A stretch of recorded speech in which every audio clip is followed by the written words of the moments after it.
The restaurant was packed. That Tuesday evening, Sarah Mitchell sat alone at her table for four, reviewing quarterly reports on her tablet. She was the CEO of a major consulting firm, always working, always moving forward. A man's voice broke through her concentration. "Excuse me, ma'am." She looked up to see a tired-looking man in his late 30s, holding the hand of a girl about 10 years old. "I'm sorry to bother you," he said quietly, "but every table is full. Would you mind if my daughter and I shared your table? Just until something opens up." Sarah hesitated. She valued her privacy, especially during these rare moments when she could think, but something in his eyes stopped her from saying no. Maybe it was the exhaustion she recognized, or the way the little girl clutched a worn stuffed rabbit, of course. She heard herself say, "Please, sit down, thank you so much," the man said, relief washing over his face. "I'm Marcus, and this is my daughter, Emma." Emma gave a shy smile and climbed into the chair across from Sarah. Marcus helped her get settled before sitting down himself. "We don't usually eat out," Marcus explained, "but our power's been out since this morning, and I promised Emma a hot meal." Sarah nodded. Closing her tablet, something told her work could wait as they ordered. Sarah noticed the little details. Marcus's jacket was clean but worn at the elbows. Emma's shoes were scuffed but carefully tied. There was a dignity in their simplicity that touched something deep inside her. "What grade are you in, Emma?" Sarah asked gently. "Fifth grade," Emma answered, her voice soft. "I like reading the most." "Reading was always my favorite too," Sarah said. For the first time in years, she felt herself truly present. In a moment the food arrived, and they ate together. Marcus made sure Emma had everything she needed before touching his own plate. It was a small gesture, but Sarah noticed it reminded her of her own father, years ago, before the cancer took him. "Your daughter is lovely," Sarah said to Marcus. "Thank you," he replied, pride evident in his tired eyes. "She's my whole world." Her mother passed away 2 years ago. It's been just the two of us since then. Sarah's heart squeezed. "I'm so sorry." "We manage," Marcus said, looking at Emma with such tenderness. "Some days are harder than others, but we have each other." Emma was drawing on her napkin with a crayon the waitress had brought. Sarah watched as a garden took shape, flowers and butterflies filling the white paper. "You're quite an artist," Sarah observed. Emma beamed. "My mom used to paint," she said. "Daddy says I got her gift." Marcus swallowed hard, and Sarah saw him blink back tears. In that moment, she saw herself 30 years ago, a young girl who lost her father too soon.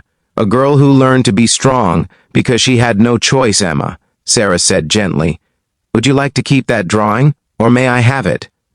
Emma looked surprised. "You want it?" "Very much," Sarah said. "I think it's beautiful." Emma carefully tore the napkin and handed it across the table. "You can have it," she said, "to remember us." Sarah took the drawing like it was made of gold. "I will treasure this." They talked for another hour. Marcus told her about his work as a mechanic, how he was saving for Emma's college fund. Emma told her about her favorite books and her dream of becoming a teacher. Sarah found herself sharing things she hadn't spoken about in years, her own childhood, her father's wisdom, the loneliness that sometimes came with success when the check came. Sarah quietly took it before Marcus could protest. "Please," she said, holding up her hand, "let me do this. You've given me something far more valuable tonight." Marcus looked like he might argue, but then he simply said, "Thank you, that's very kind." As they prepared to leave, Sarah did something she rarely did. She reached into her purse and pulled out her business card. "Marcus," she said, "I know this might seem unusual, but our company is looking for someone to manage our vehicle fleet. If you're interested, please call me." Marcus stared at the card. "I don't understand." "You're a mechanic, you're responsible, and you clearly know what matters in life," Sarah said. "I need people like you in my organization. The pay is good, and there are benefits, including a college scholarship program for employees' children." Marcus's hand trembled slightly as he took the card. "Are you serious?" "Completely," Sarah said. "Call me tomorrow." Emma threw her arms around Sarah's waist. "Thank you," she whispered. Sarah hugged her back, surprised by the tears in her own eyes. 3 months later, Marcus started working for Sarah's company. He thrived there. his honest work ethic and kindness, earning him respect from everyone. Emma visited the office sometimes after school. Doing homework in the break room, Sarah would stop by and check on her, and they'd talk about books and dreams over the years. Sarah watched Emma grow. She attended college on the company scholarship, then graduate school. She became a teacher, just as she'd dreamed, and Marcus became one of Sarah's most trusted employees, eventually managing the entire facilities department. But more than that, they became family. The family Sarah never had on Sarah's 65th birthday. Emma, now a grown woman with her own daughter, stood up to make a toast. Many years ago, Emma said, "My dad and I walked into a crowded restaurant, tired and hungry. A woman at a table for 4 made room for us. She didn't have to. She could have said no. But she said yes, and that yes changed our entire lives." Sarah wiped her eyes as Emma continued. "She taught me that success isn't measured by what you achieve, but by what you give. That kindness isn't weakness, it's the greatest strength.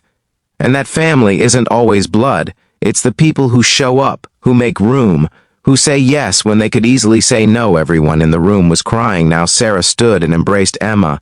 "Then Marcus, you saved." "Me too," she whispered. "I was so lost in my work I forgot what mattered. You reminded me what it means to be human." That napkin drawing still hung in Sarah's office, faded now, but precious, a reminder that the most important moments in life often come when we least expect them.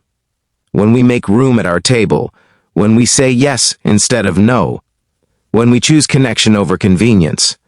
Life moves fast, but love moves faster, and in the end, what we remember most are the people who touched our hearts, the ones who reminded us what really matters. If this story touched your heart, please like, share, and subscribe for more stories about kindness and the moments that change our lives. Leave a comment below telling us about a time when a stranger's kindness made a difference in your life. Your story might inspire someone else today.